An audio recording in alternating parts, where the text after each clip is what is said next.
Olá a todos, sejam todos bem-vindos e é um prazer estar aqui com todos vocês.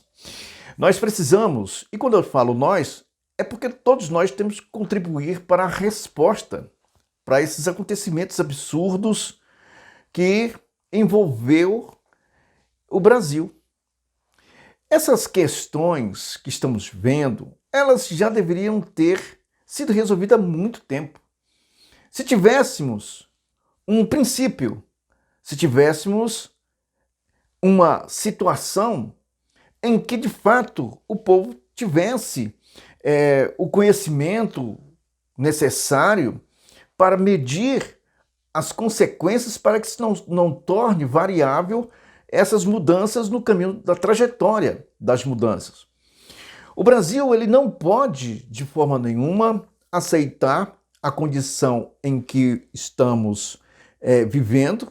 Não pode porque não tem resposta, nem sabe para onde é que vai. Não temos um caminho, nós temos vários caminhos. E o que é vários caminhos?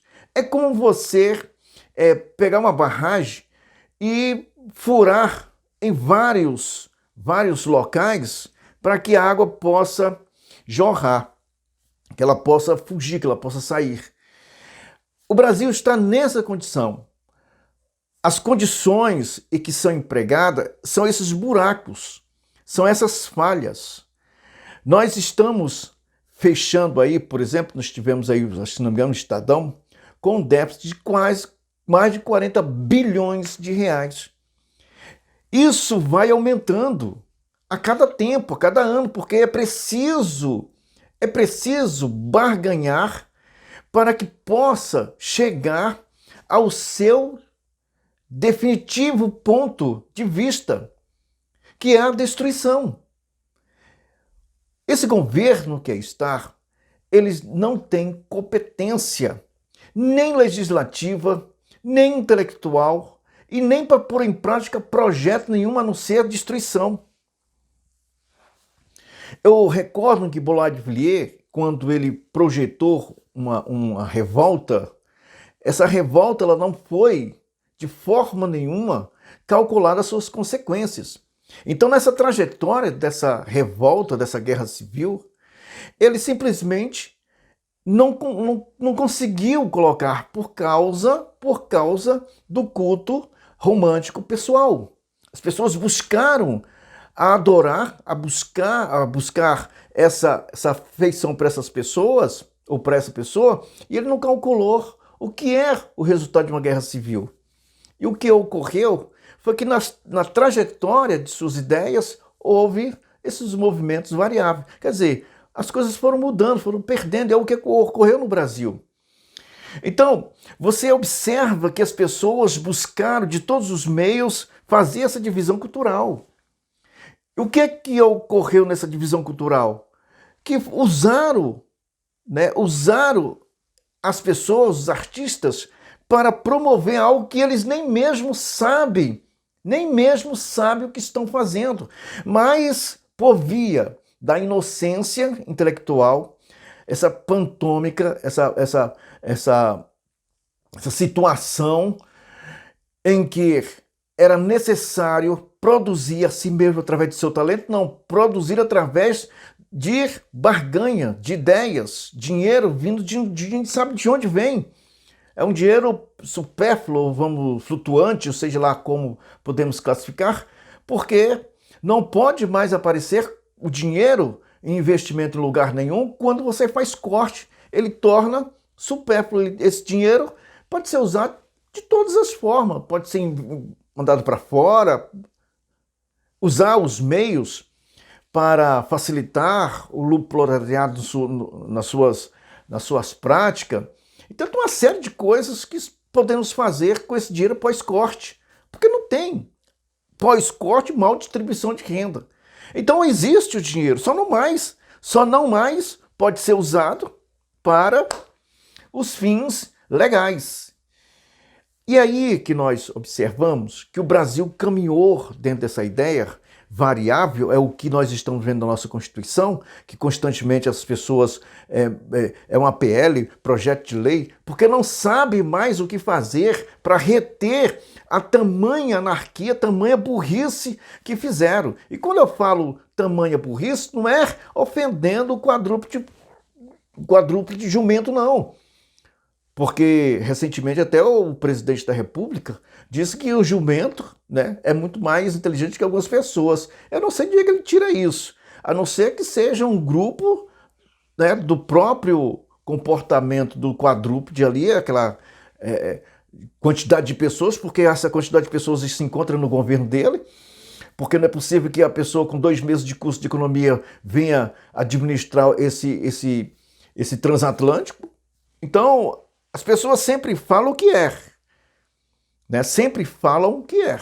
Então, é preciso dar atenção a essas palavras, e isso é desastroso por um presidente avaliar condições mentais de outras pessoas, comparando com o raciocínio dos quadrúpedes, de qual praticamente convive em ação, convive sobre a própria ação, a gente vê.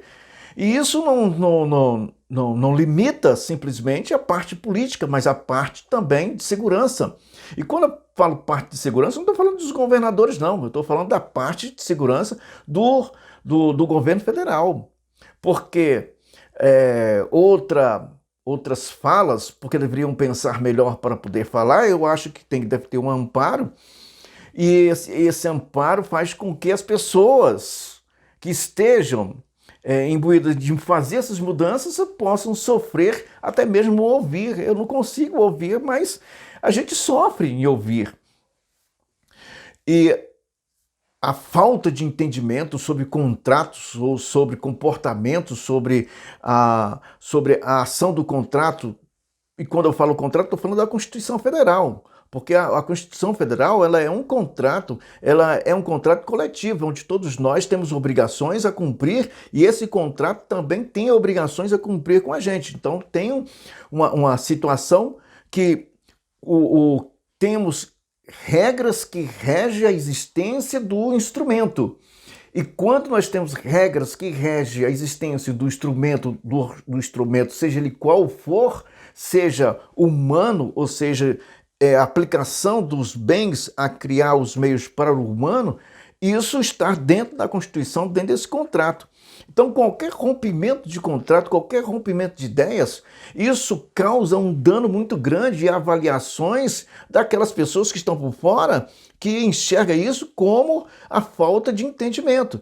E nós estamos ouvindo pessoas que muitos consideram por posição, não por avaliação racional, porque foge completamente do parâmetro inteligência, pensar, agir, saber como agir sobre o material criado.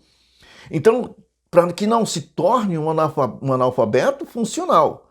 E o que nós estamos ouvindo dessas pessoas que vêm? Só coisas absurdas, coisas que fogem completamente do raciocínio normal das pessoas. Isso é absurdo, né? Porque quando estamos dentro desse contrato coletivo que podemos chamar Constituição, que tem regras a ser cumpridas, então nós não somos, vamos dizer, apartidário. Podemos até ser suprapartidário, mas apartidário não. Porque um órgão, um instrumento, ele não pode simplesmente existir fora da Constituição, que é a ideia que nós estamos observando de hoje. Comportamento, ideias, provimentos sobre ações, fora disso.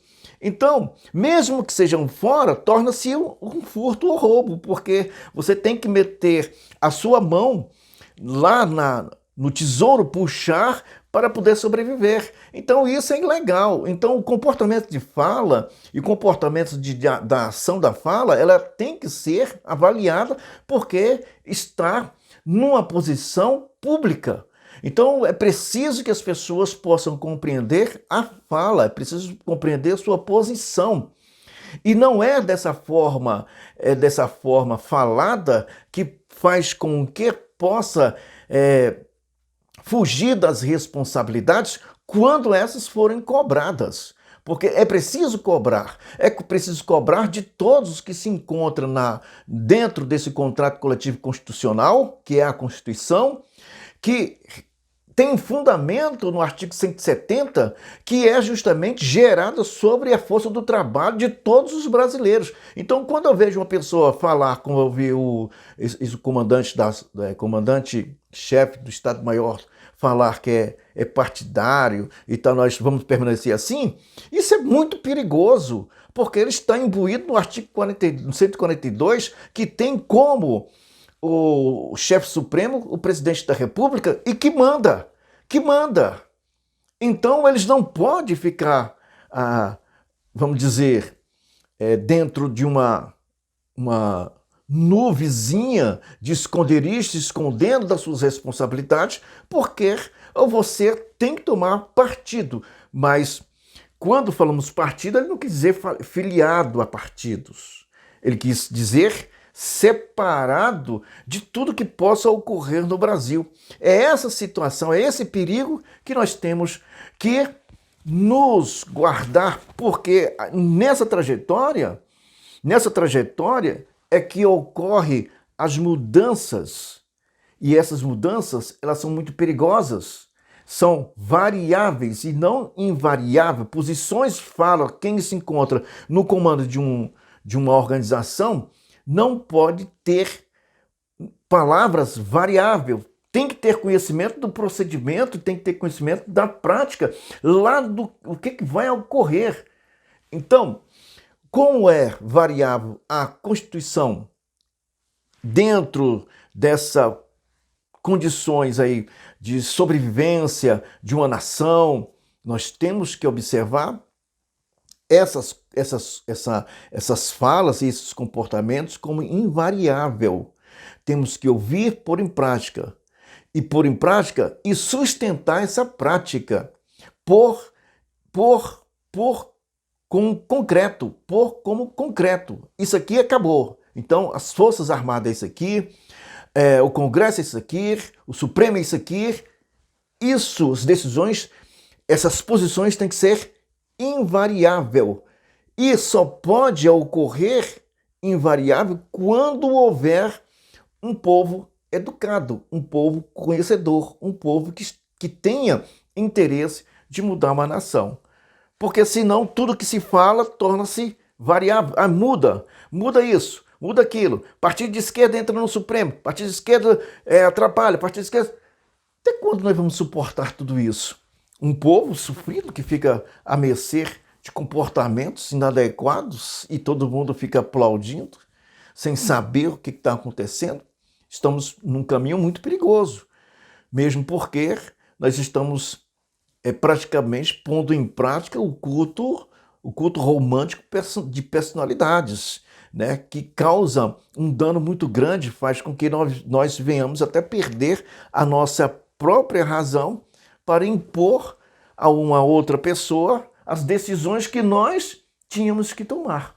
Isso não é mudar o Brasil. Isso não é buscar soluções para nenhuma das partes.